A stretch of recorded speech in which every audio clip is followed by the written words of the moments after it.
একটা রাখাল আল্লাহর ওলিকে দেখে সালাম দিলেন, হুজুর আসসালামু আলাইকুম। আল্লাহর ওলির নেক নজর পড়ছে, আরে বাবা বাচ্চা মানুষ আমাকে সালাম দিলি, তুমি রাখাল, বাবা তোমার নাম কি? এই যে নেক নজর, মায়া হয়েছে বাচ্চাটার দিকে, জিজ্ঞেস করলেন নাম কি? অথচ কত ফুলাপান রাস্তায় সালামও দেয় নাই, কেউ রে আল্লাহর ওলি জিগাইও না, তারে জিগাইলেন তোমার নাম কি? হুজুর আমার নাম ইমামউদ্দিন। ইমামউদ্দিন বলো কি, তুমি দ্বীনের ইমাম আর এখানে গরুরে ঘাস খাওয়াইতেছো? তুমি একটা মাদ্রাসায় পড়ো, একজন আল্লাহওয়ালা বড় আলেম হইতে পারবা, একটা ওলি হইতে পারবা। নেক নজর মাইরা দিয়া গেছে। হ্যাঁ, বাড়িতে গিয়া কয় মা, মাগো একটা হুজুরকে না সালাম দিছিলাম, হুজুর কইছে আমি মাদ্রাসায় পড়লে আল্লাহর ওলি হইতে পারবো, আলেম হইতে পারবো। মা আমি মাদ্রাসায় পড়বো। মা কয় তুই মাদ্রাসায় পড়বে, ওলি হইবে, আলেম হইবে, তোর গরুরে ঘাস খাওয়াইবো কেনা? লাঠি লইয়া দিছে মা, হেরে দৌড়ানি, পিছনে চায় মা লাঠি লইয়া ইয়ে দৌড়, দেখে মা দৌড়ানি দৌড়াইতেই আছে, সারে না। মা কই তোরে সাইজ করবো, তুই আলেম হইবে, ওলি হইবি, তোর গাবি খাওয়াইবো কে? দৌড়তে দৌড়তে জীবনটা বাঁচাইতে দেহে উপায় নাই, পরে দেখে মসজিদের দরজা খোলা, গিয়া মসজিদের ভিতরে ঢুকে গেছে। মসজিদে কি মা যাইবো লাঠি লইয়া? যত ভাগলা মা ওই হয়, মসজিদে যাইতো না। মসজিদের কাছে দা ঘুরা গেরা কয় বাচ্চা গেলি? কই গিয়া বাচ্চে? ফিসের হেরাদি কয় না, কই গিয়া বাচ্চে? তাহলে বোঝা গেল এই নবীর উম্মতের একটা বাসবার জায়গা এখনো আছে। এই জায়গাটা কি? মসজিদ। যত আল্লাহর ওলির দরবার আছে, বলুন প্রত্যেক আল্লাহর ওলির দরবারে একটা মসজিদ আছে কিনা বলুন? অবশেষে মসজিদের ভিতরে লুকাইয়ে রয়েছে একটা মুসল্লি জিগায়, কি রে বাবা এইভাবে লুকাইয়ে রয়েছে, কি ব্যাপার, ঘটনা কি? কই দেখেন তো এখানে মা আসেনি? কয় না কোনো মা তো নাই। মা আমার মারতে আইছিল, মসজিদে আইয়া জীবনটা বাঁচাইছি। কি লেগে মারতে আইছিল? হুজুর না কইছে আমি মাদ্রাসায় পড়লে আল্লাহওয়ালা হতে পারবো, আবার আলেম হইতে পারবো। কইছিলাম মাদ্রাসায় পড়ুম, মা আমার দৌড়াইতেছে। কি লেগে কইছি? মাদ্রাসায় পড়বি? পড়মু যে জামু কেমনে, আমার কাছে তো ভাড়া নাই। হুজুর যে রাস্তা বলছে নদী পার হইতে হইব, নৌকা ভাড়া নাই। আমি তোরে খরচ দিমু, যাইবি? দিলে যাবো। খরচ মুসল্লি দিছে, হ্যাঁ নদী পার হইয়া গেছে। যাইয়া দেহে মাদ্রাসার অফিসে ওই হুজুরই বসে রইছে। হুজুর আসসালামু আলাইকুম, আমি ইমামউদ্দিন। আল্লাহওয়ালা বলেন বাবা তুমি আইছো, আসো আসো। একটা কায়দা দিয়ে বলছে মক্তবে যায় পড়ো, কারণ প্রথম ক্লাসে তো মক্তবেই ভর্তি হইতে হয়। তো মক্তবে তো সাধারণত ছোট বাচ্চারা পড়ে, প্রথম ক্লাস তো সেই বাচ্চাদের তুলনায় সে একটু বড়। তো অন্য বাচ্চারা কায়দা লয়ে আসে, হুজুর আপনি পড়তে আইছেন না আমরা পড়াইতে আইছেন? একটু বড় দিকে হ্যাঁ মস্কারি করে। উপরের ক্লাসের ছাত্ররা মুসলিম শরীফ বুখারী শরীফ পড়ে, তারাও আয়া কিতাব লইয়া বইছে, হুজুর পড়তে আইছেন না আমরা পড়াইতে আইছেন, আমার পড়াটা কইয়ে দেন। অবশেষে ইমামউদ্দিন বিরক্ত হয়ে গেছে, কি রে কারবার, আমি এখনো আউযুবিল্লাহ বিসমিল্লাহ পড়ি নাই, আর আমারে কয় পড়া কই দিতাম। গেছে হুজুরের কাছে, কায়দা হাতে চোখের পানি ছেড়ে দিছে, হুজুর আমার বিদায় দেন, আমি পড়বো না। কেন? আমি এখনো আউযুবিল্লাহ বিসমিল্লাহ পড়ি নাই, বড় বড় কিতাব নিয়ে গেছে আমারে পড়া কই দিতে। হুজুর আমি কি বুখারী শরীফ পড়াইবার ক্ষমতা আমার হইছে? আমি পড়বো না হুজুর, চলে যাব বাড়িতে। আমার মস্কারি করে। আল্লাহর ওলি বলেন ইমামউদ্দিন আমি তোকে আনলাম পড়াবো, আর তারা মস্কারি করছে। জি বাবা এদিকে আমার কাছে আয়। আয় সামনে গিয়া বসছে। বসার পরে আল্লাহর ওলি নিজের মাথার পাগড়িটা খুলে ইমামউদ্দিনের মাথায় পরাইছে। পরাইয়া দিয়ে হাতের চাবুকটা দিয়ে বলছে, ইমামউদ্দিন যাও, তোমাকে বেলায়েতের ওলি এবং বুখারী পড়াইবার আলেম বানায়া দিলাম, যাও। ভারতবর্ষের একজন ওলি যদি রাস্তার ইমামউদ্দিন রাখালকে বেলায়েতের ওলি বুখারী পড়ানোর আলেম এক নজরে বানাইতে পারে, আজকে যারা গাউসে পাকের স্মরণে মাহফিলের আয়োজন করেছেন, আল্লাহু আকবার বলুন। এই গাউসে পাকের কি কিছু দিবার ক্ষমতা আছে না? আল্লাহ যদি তৌফিক দেয় সব বাড়ি করবো আজকা। আসেন সামনে বাড়ি। বাবার আপনাদের কষ্ট হবে না তো?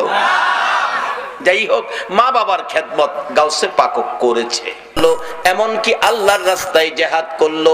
ইবাদতের মধ্যে ইবাদত আর নাই, এতগুলো ইবাদত করে যেই নেকি পাইলো, আর একটা যুবক আর একটা মানুষ সে মা বাবার উদ্দেশ্যে, আল্লাহু আকবার বলুন, মা বাবার উদ্দেশ্যে রাত্র গভীর বাড়িতে যাওয়ার সময় মনে মনে ভাবতেছে, হাই রে আমার মা বুড়া মানুষ, আমার বাবা বুড়া মানুষ, মা বাবার জন্য কি নিতে পারি, মা বাবার জন্য কি কিনতে পারি।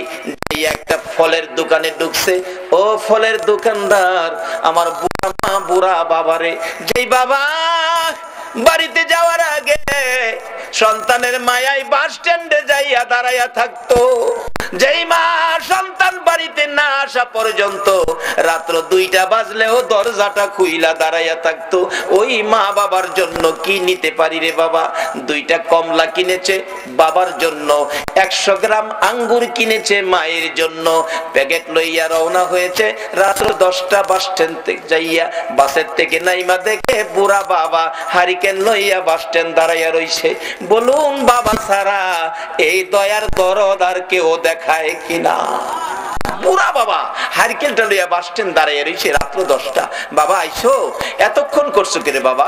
বাবার শহরে কাজ ছিল, আসতে দেরি হয়ে গেছে, চলো আমি অনেকক্ষণ ধরে তোমার লেগে দাঁড়িয়ে রইছি। বুড়া বাবা হারিকেন, এই হারিকেন কার জানি চিরতরে নিবা গেছে। বাড়িতে যাইয়া দরজার কিনারে দেখে মা দরদি সন্তানের ব্যথায় কান্দে গো বিনাইয়া বিনিয়া। বাবা আইছো, আমি তো তোমার মা, এই ঘরে যাই না, দাঁড়ায় রইছি, তোমার বাবা তো বাস স্ট্যান্ড গেছে।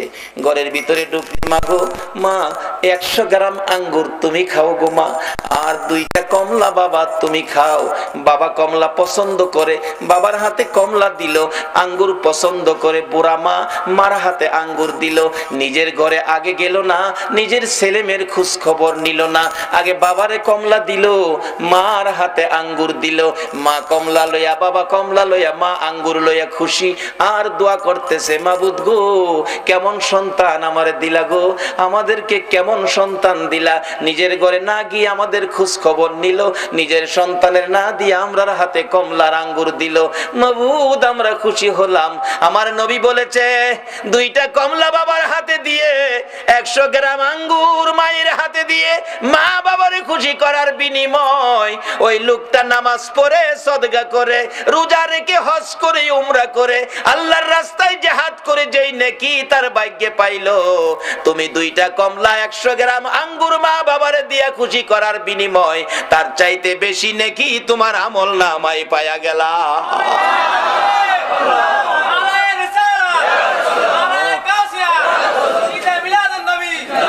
বাবারা মা বাবারে কষ্ট দিয়া মক্কা মদিনায় হজ করতে যাইেন না।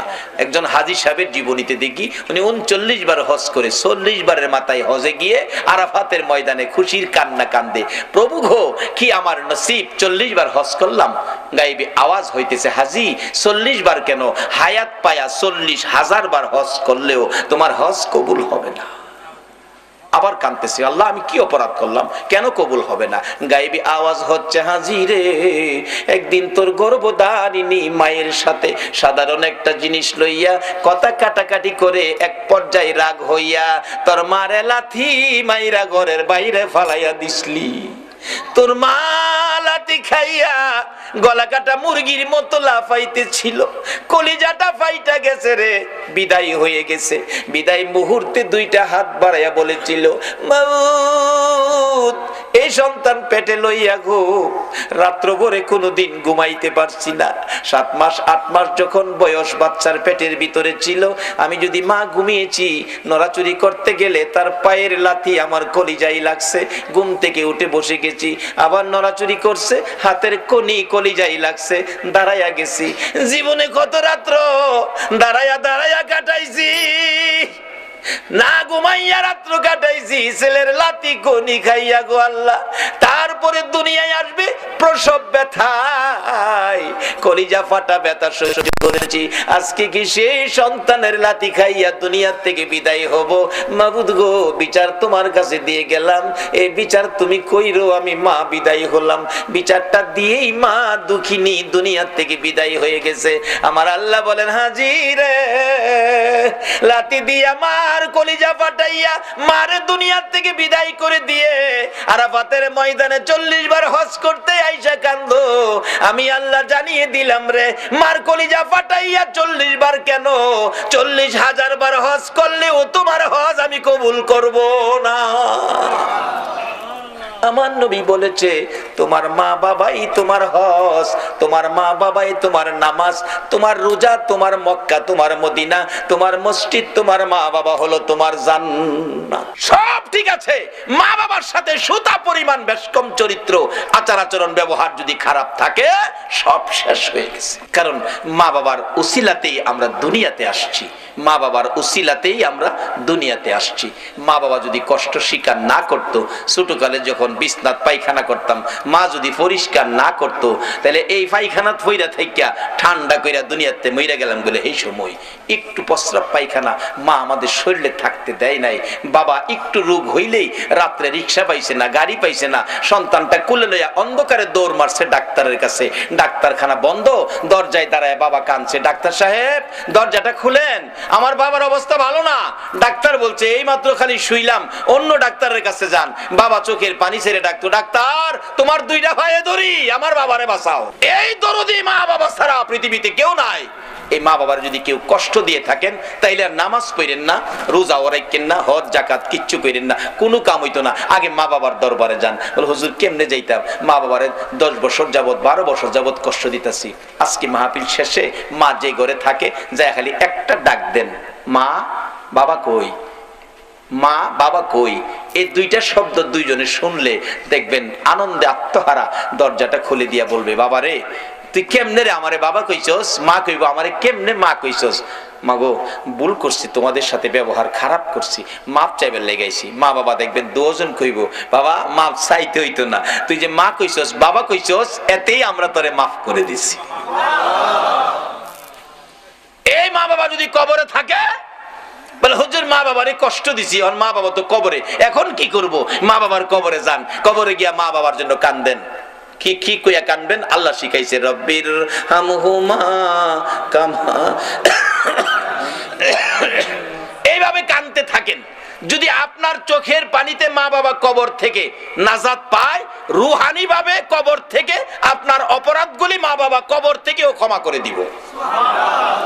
কিন্তু কান্দার সিস্টেমটা কি? কবরে যাবেন, অনেক হুজুররা কইব কবরে যাইেন না, কোন ফতুয়া মানেন না, মা বাবার কবরে যাইেন। কবরে যাইয়া মা বাবার কবরের পশ্চিম পাশে দাঁড়াবেন। পশ্চিম পাশে কেন? আমরা কবরে লাশটা যখন রেখে দেই পশ্চিম দিকে কাত করে দেই, পশ্চিম দিকে কাত করে দেই। আর আমরা কবরে গেলে মা বাবার কবরে কিতাবে আসছে মা বাবার কবরের পশ্চিম পাশে দাঁড়াইয়েন, পূর্ব পাশে দাঁড়াইয়েন না। মা আবার এই পশ্চিম দিক থেকে পূর্ব দিক হইয়া তোমারে দেখবো, এটুক কষ্ট তুমি মারে দিও না। পশ্চিম পাশে দাঁড়াও, আর সাথে সাথে কোরআন তালাওয়াত দুরূদ ইস্তিগফার পাঠ কইরো না। কেন? সাথে সাথে কোরআন তালাওয়াত দুরূদ ইস্তিগফার পাঠ করতে থাকলে একটা নূরের পর্দা এসে তোমার মুখটাকে ঘুরে ফেলে। কাজে তোমার মা তোমাকে মন ভরে দেখতে পারে না। মা সন্তান দেখার স্বাদ আছে কিনা বলো? বাবারে মারে দেয় না, জিনিসপত্র দেয় না, মার খাবার দেয় না, কোনো কিছু দেয় না। এরপরও দেখেন সন্তানটা বাড়িতে বাইরে যায় সময় কেউ তাকায় না, কিন্তু মা কিন্তু তাকায় থাকে, একটা আশা করে তাকায়। বাবারে একবার যদি আমার দিকে চায় আমার একটা মা কইয়া যাইতি। সন্ধ্যার সময় বাড়িতে আইব, সব ঘুমায় রইছে, মার কোনো খোঁজ খবর নাই না। এরপরও বলুন সন্তান ঘরে না ঢুকা পর্যন্ত মার চোখে ঘুম আইছে কিনা? একটু পরে পরে বাচ্চার মারে ডাহে, কি গো আব্দুর রহমানের মা আমার ছেলেটা আইছে, অথচ ছেলে তার খবর নাই না। মা কিন্তু খবর না নিয়ে পারে না। বলতেছিলাম যে মা আপনাকে আমাকে দেখার জন্য ব্যস্ত থাকে, কবরে যাইয়া ও সন্তান কবরের পাশে গেলে মা ছেলেকে দেখতে চাই, বাবা ছেলেকে দেখতে চাই। নির্দেশ হলো কবরের পাশে যাইয়া কিছুক্ষণ চুপ করে দাঁড়াইয়া থাকো।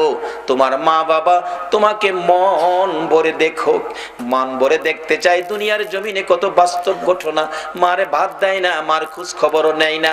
তারপরও ছেলেটা ডাকাত থেকে আইসা বৃহস্পতিবার সন্ধ্যায় শনিবার সকালে যেদিন চলে যায়, মা পিছে পিছে এতিমের মতো যায়।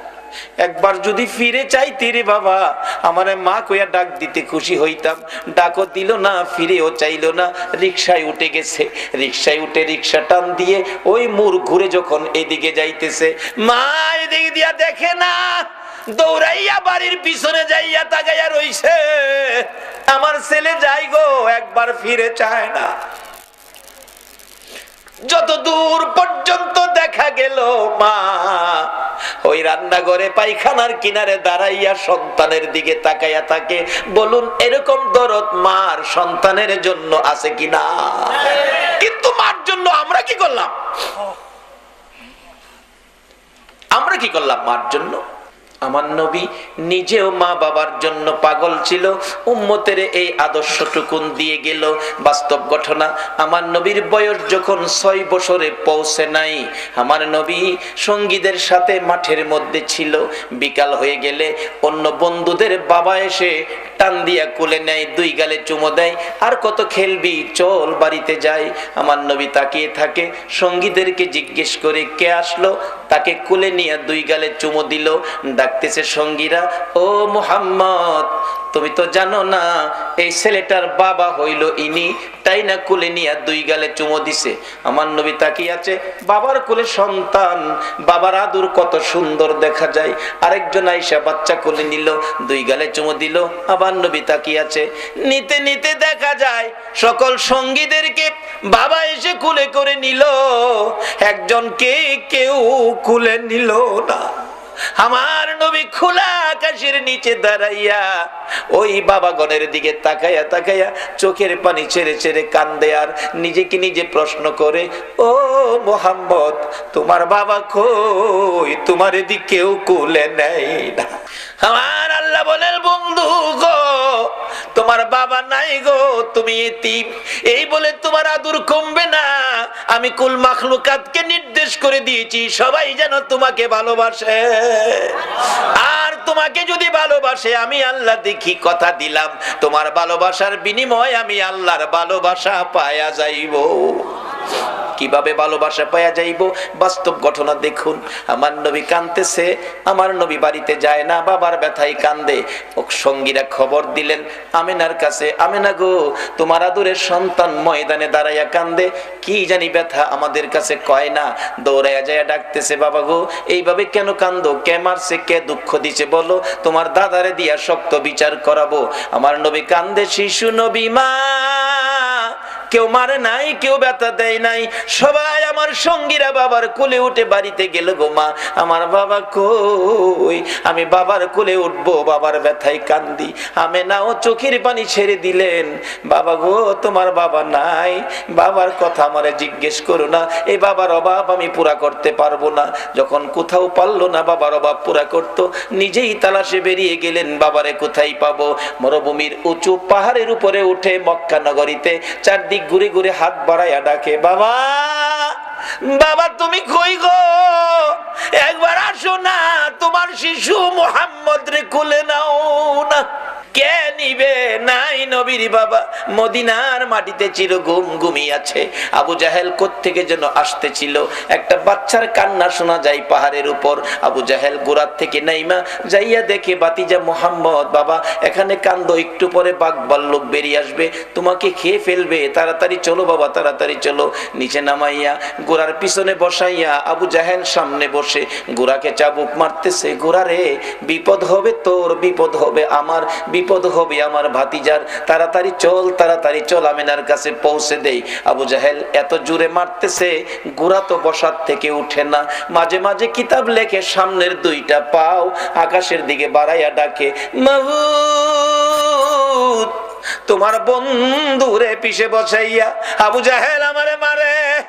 প্রভু গো, কথা দিলাম মার খাইতে খাইতে জীবন দিব গো, তোমার বন্ধুর সামনে না নিলে আমি যাব না। আমার নবীর ভালোবাসায় চারি পায়া জানোয়ার গোড়া যখন এইভাবে নবীর ভালোবাসায় ব্যথায় বেদিত হয়েছে, আবু জাহেল মারতে মারতে সমস্ত শরীর রক্তাক্ত করে ফেলেছে, কয়েক জায়গার চামড়া ফাইটা রক্ত জমিনে পড়তেছে। অবশেষে আবু জাহেল বিরক্ত হইয়া ডাকতেছে, গোড়া রে, এত আদর করি, এত কথা শুনস, আজকে কেন উঠতেছস না, এত মার খাইতেছস? গোড়া ডাকতেছে, প্রভু গো, তোমার নবীর ভালোবাসায় হাত বাড়াইলাম, আমার জবান খুলে দাও না গো বন্ধু। আমার আল্লাহ বলেন, গোড়া রে, আমার বন্ধুর ভালোবাসায় গেলি, আমার ভালোবাসা পাইলি, যা যা, মানুষের মতো কথা বলার অধিকার দিয়ে দিলাম। একটা চারি পায়া জানোয়ার যদি নবীর ভালোবাসায় গেলে আল্লাহর ভালোবাসা পাইয়া মানুষের মতো কথা বলার অধিকার পায়, বলুন এই নবীর পক্ষে যাইয়া নবীর কথা মানলে, নবীর ভালোবাসা দিলে আমার আল্লাহর ভালোবাসা আমরা পাইব কিনা? নবীজি ডাকতেছে, আমি দেখি আমার চাচা আবু জাহেল এত মায়ের মারলো, গোরা অবশেষে মানুষের মতো কথা বলতেছে, এরে আবু জাহেল তোর কি মায়া না, আর কত আমারে মারবি, তাহলে তুই ওটা বসার থেকে উঠোস না কেন? গোরা ডাকতেছে, আবু জাহেল রে, না ওটার কারণ হলো পিছনে যারে বসাইছো ইনি হলেন রাহমাতাল লিল আলামিন, সকল সৃষ্টির জন্য যেই নবী করুণা, যেই নবী রহমত, এই নবীরে পিছে বসাইয়া তুমি সামনে বসে বেয়াদবি করবা, আমি গোরা মার খাইয়া জীবন দিব, আমি বসার থেকে উঠবো না। আমার নবী পিছনে বসে আছে, তুমি সামনে বসে থাকবা, আমি চলতে পারি না, জলদি করে সামনে আনো নবীকে, তাহলে আমি সামনে চলবো। আবু জাহেল কই, বাতিজা বাজান সামনে আইও। নবীজির সামনে বসাইছে, গোরা চলছে নবীর ভালোবাসায়, গোরা আল্লাহর ভালোবাসা পাইয়া মানুষের কথা বলার অধিকার পাইল। বাড়িতে পৌঁছে দিলে মা আমেনার কাছে, আমেনা তোমার ছেলেরে বাগে খাইতো, আমি যদি না দেখতাম। আমেনা মুস্কি মুস্কি হাসি, আবু জাহেল আমার এই ছেলের বাগে খাওয়ার সাহস কেমনে জানো তুমি? আমি জানি কেমনে, যেদিন আমার এই সন্তান পেটে ছিল এদিন জংলার বাঘ এসে আমারে সালাম করে আমারে খবর জানায় গেছে। আমেনা গো, তোমার কপাল ধন্য, তোমার পেটে রাহমাতাল লিল আলামিন। যেই নবী পেটে থাকলে বাঘে সালাম করে, এই নবীরে বাঘে খাইতে পারে না। নবীরে খাইবো দূরের কথা, নবীর উম্মতেরাই তো সালাম করে, গাউসে পাকের সালাম করে গেছে, গাউসে পাকের সালাম করে গেছে, খাইতো করতে সালাম করিতে কুলফানা। আমেনা কয়, আমার ছেলেরে বাগে খাইতো না। আপনাদের মন কি নবীরে বাগে খাইবো? আল্লাহু আকবার। এই নবীর উম্মত আপনারা বাগে খাইতো, এই সাহস বাগে রয়েছে না। আর মশাই ফাইলে আমরা ছাড়ে না। চট্টগ্রাম মশাই কামড়া, কারেন্ট না থাকলে দেখেন ঘুমাইলে মশা যে কি খুশি হয়, আইসা খানের কাছে গান কয়, বন্ধু ঘুমাইছো? ও গুণের বন্ধু, গুনগুনা গুনগুন, গোমাও বন্ধু বালকেরা ইঞ্জেকশন বা হরতাছে।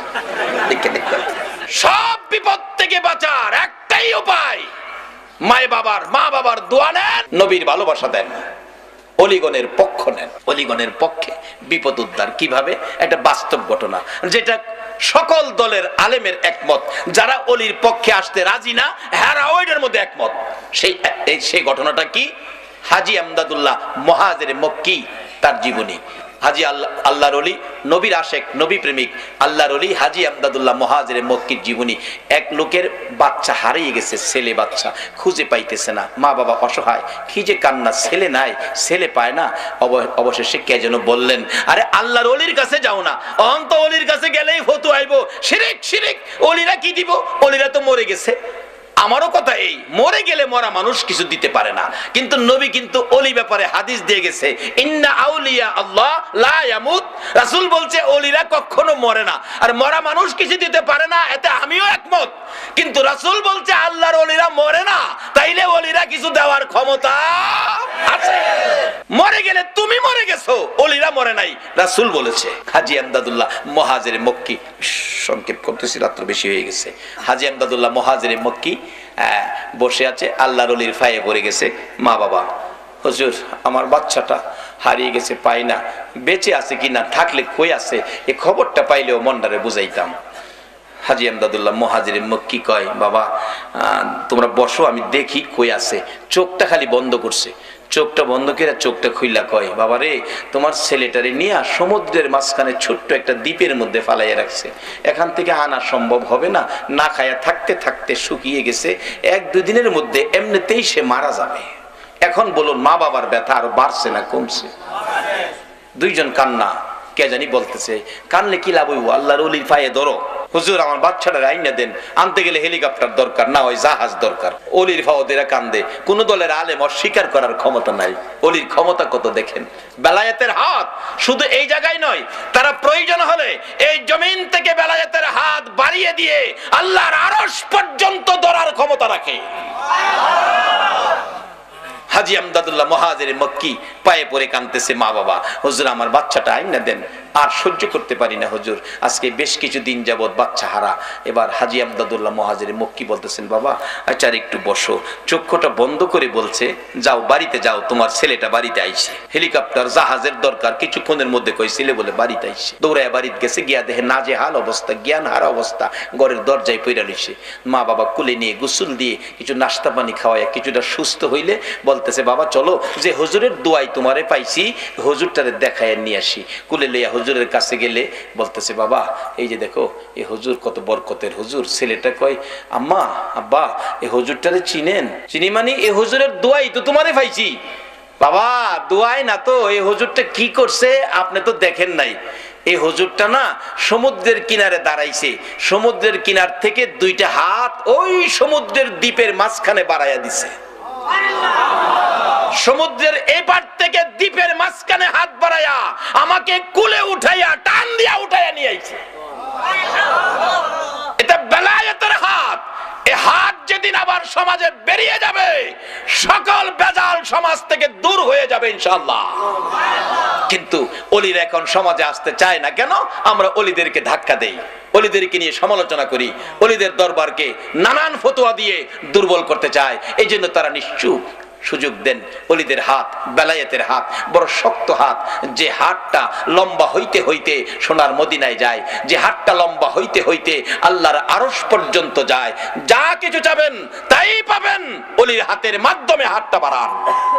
কাজী আসুন আমরা সবচেয়ে বড় ভাগ্যবান যারা গাউসে পাকের মতো একজন অলির ভক্ত, খাজায়ে খাজেগার মতো, আতায়ে রাসূল খাজায়ে খাজেগার মতো একজন অলির ভক্ত। আজকে চট্টগ্রামের জমিনে আপনারা নসিব কত ভালো, কত অলি চট্টগ্রামের জমিনে ঘুমিয়েছে। আজকে সকল অলিদের রুহানি ফায়েজ আপনাদের উদ্দেশ্যে হাজির হয়ে গেছে।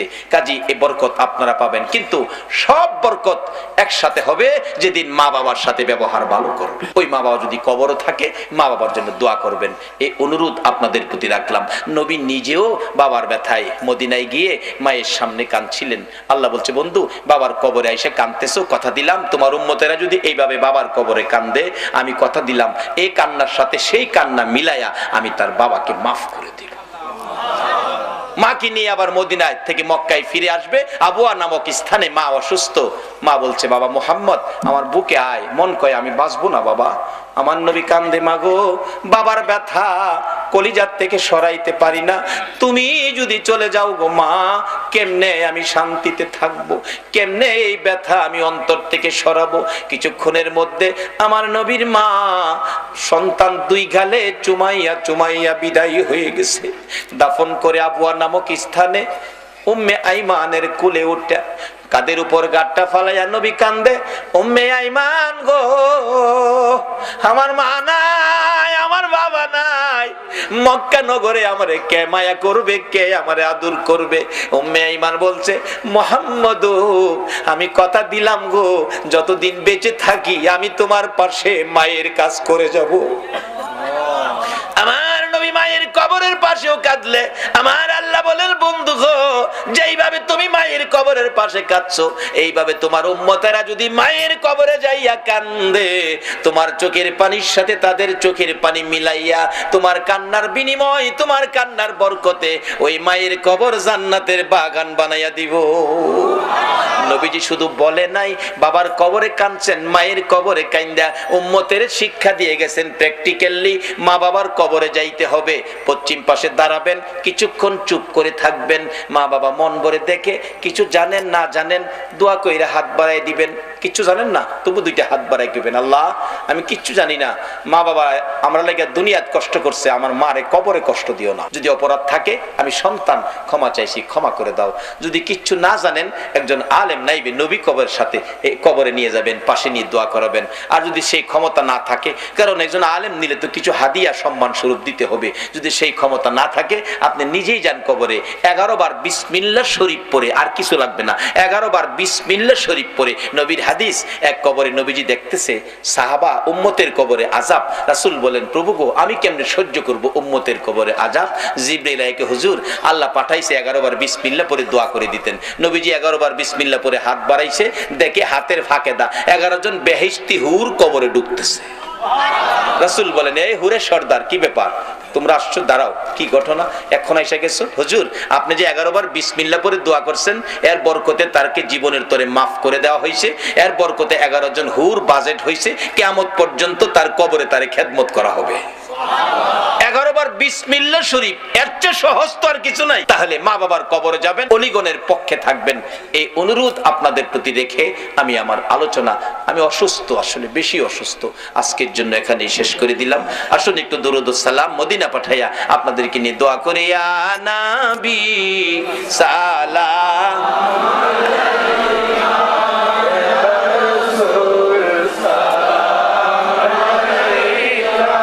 আল্লাহুম্মা আমিন।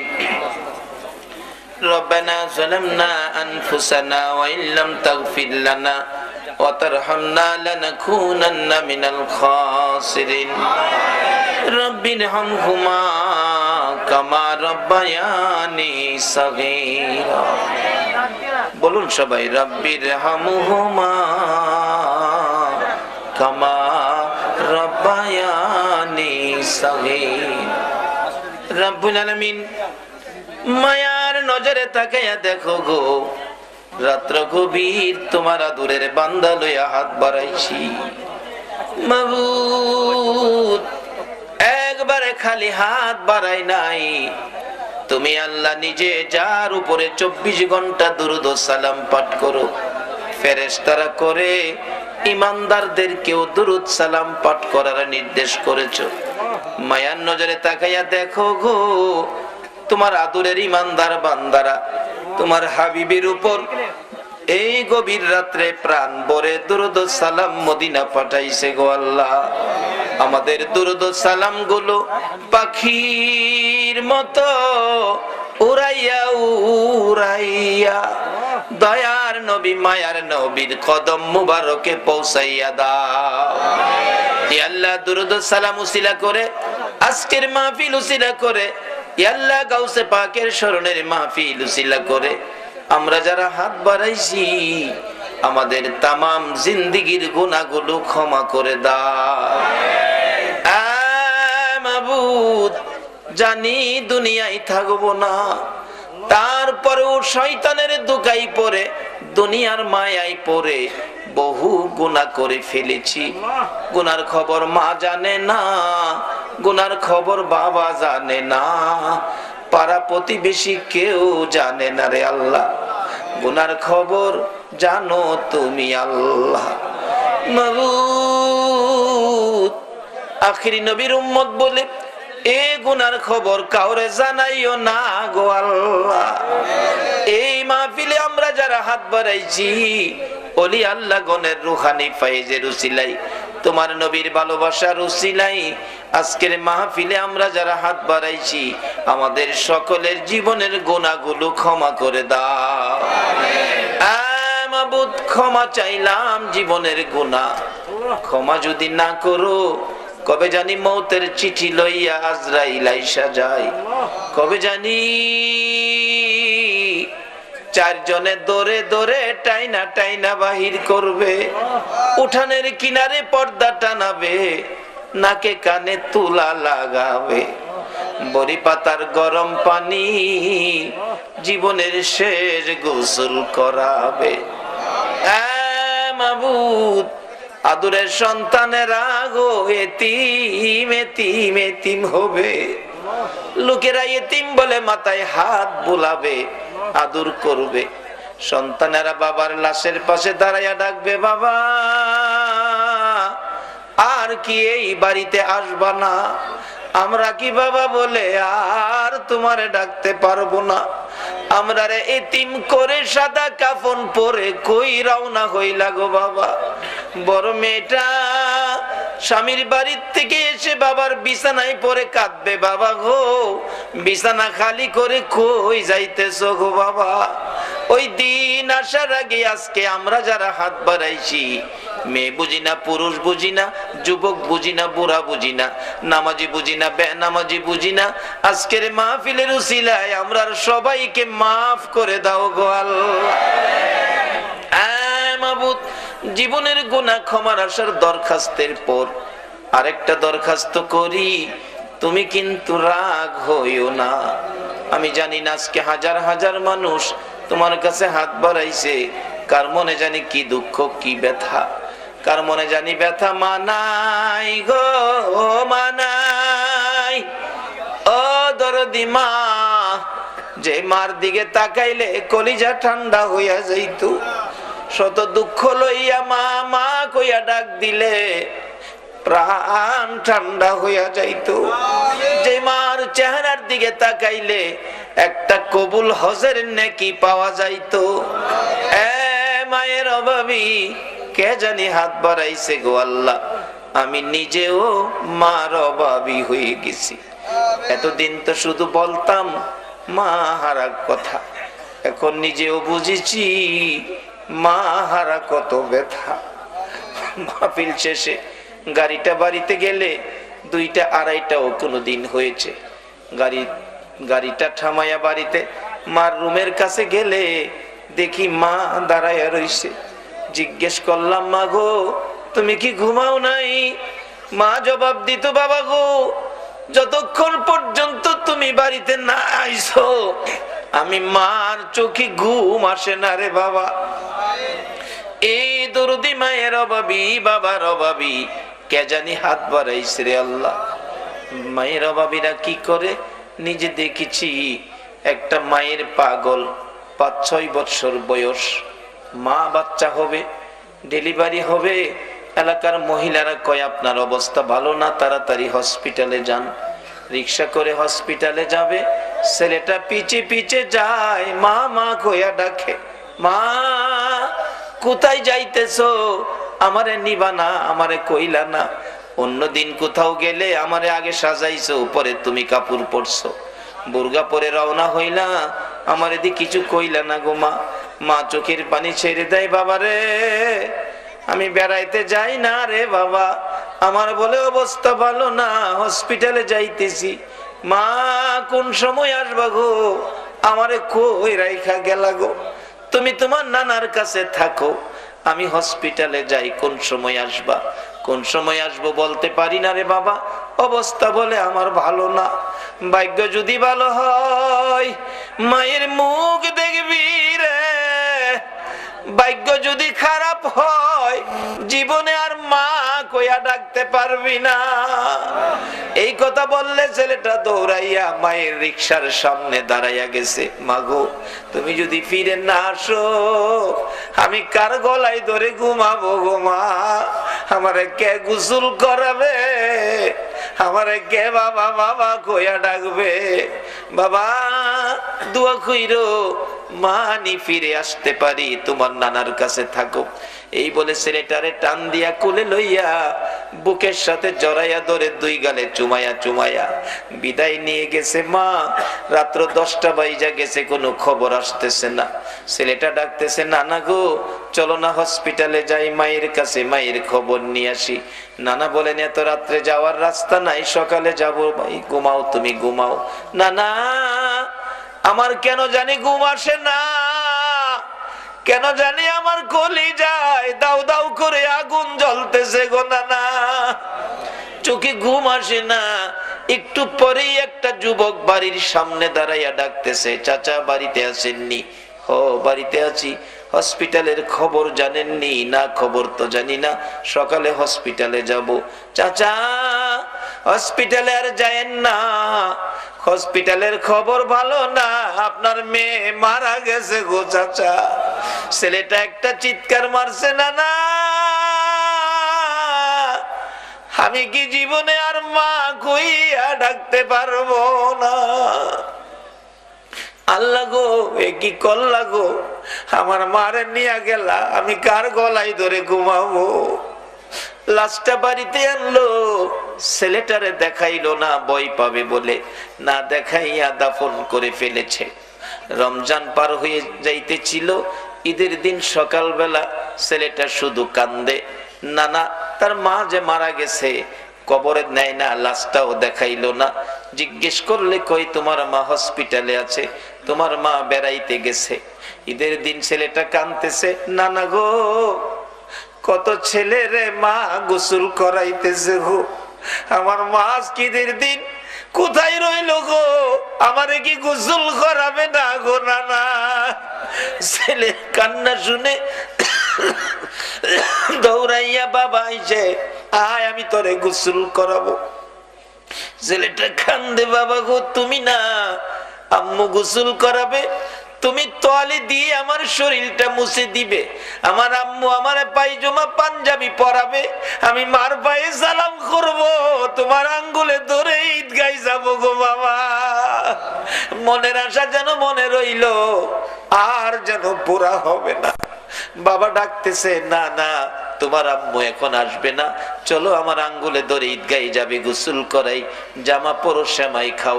ছেলেটা কান্দে, না মার হাতে গোসল করব, মার কাছে আগে যাব, তারপরে সেমাই খাবো, তারপরে ঈদের জামা পরবো। বাবা কান্দে, মাবুদ গো আমি কি দিয়া বুঝাইব গো, চলো তোমার মার কাছে লইয়া যাই। যাইতে যাইতে ঈদগার সামনে কবরস্থান, কবরস্থানের ভিতরে ঢুকে নতুন কবরের পাশে যাইয়া দাঁড়াইয়া ডাকতেছে, রে আদরের সন্তান, এই কবরে তোর মা ঘুমাইছে, ডাক দে রে, দেখি তোরে নে গোসল করাইয়া দিয়া যায়। বাচ্চাটা কাঁদতে কাঁদতে মা মা বলে মায়ের কবরে পড়ে গেছে। অবশেষে বাবা ডাকতেছে, হে বাচ্চার মা, এত নিষ্ঠুর কেমনে হইলা গো? এত কান্দা ছেলেটা কাঁদলো আর ডাকলো, একবারও ছেলেটারে আদর করে দিলা না। এই মাহারা মায়ের অভাবী, মায়ের ব্যথা ব্যতীত কে জানি হাত বাড়াইছে রে আল্লাহ। যার বাবা নাই, বাবার ব্যথা লইয়া কে জানি হাত বাড়াইছে গো। আর দেরি করো না গো আল্লাহ, এই মুহূর্তে ওই সকল মা বাবার কবর জান্নাতের বাগান বানাইয়া দাও। আল্লাহ মা বাবা যার দুনিয়াতে আছে হায়াত বাড়িয়ে দাও। মা বাবা কেমন জিনিস বুঝার তৌফিক ছেলে মেয়েদেরকে দান করে দাও। আল্লাহ খাস করে দাদা দাদি, নানা নানি, শ্বশুর শাশুড়ি, আলী আওলাদ, বংশধর, মাই মুরব্বী, পাড়া প্রতিবেশী, খানদানবাসী, মহব্বতী, এই এলাকার জমিনের নিচে, সারা চট্টগ্রামের জমিনের নিচে যত মুমিন মুমিনাত ঘুমিয়ে আছে, সকলের কবর জান্নাতের বাগান বানাইয়া দাও। রে জান্নাতের মালিক, খাস করে আজকের মাহফিলের আয়োজন যারা করেছে, এই যুবকদের বংশধর, মাই মুরব্বী যারা কবরে গো, সকলের কবর জান্নাতের বাগান বানাইয়া দাও। আল্লাহ খাস করে আমাদের মধ্যে যারা বিমারি, বিমার শেফা করে দাও। আমি নিজে অসুস্থ, আরেকজন চক্ষু অপারেশন করবে শুনলাম, আল্লাহ গো আমাকে সহ চক্ষু অপারেশনকারী সহ সকল বিমারিকে শেফা করে নেক হায়াত বাড়াইয়া দাও। আমাদের মধ্যে যারা অভাবী, অভাব দূর করে দাও। আমাদের মধ্যে যারা নামাজি, নামাজ কবুল করে লও। যারা নামাজ পড়ে না, নামাজের বুঝ দান করে দাও। যারা ব্যবসা করে ব্যবসায় বরকত দাও। যারা চাকরি করে পদোন্নতি দান করে দাও। আল্লাহ যারা বিদেশ থাকে সকল বিদেশিদেরকে হেফাজতে রাখো গো আল্লাহ। যারা বিদেশ যাবে তাদের মনের আশা পুরা করে দাও গো আল্লাহ। আল্লাহ খাস করে জনাব শফিউল আলম, মাওলানা শফিউল আলম নিজামীকে আল্লাহ গো তুমি সুস্থ করে নেক হায়াত বাড়াইয়া দাও। তোমার নবীর আশিকগণকে যদি তুমি সাহায্য না করো, তোমার নবীর শান মান কে গাইবো গো আল্লাহ। আল্লাহ সুস্থ করে নেক হায়াত বাড়াইয়া দাও।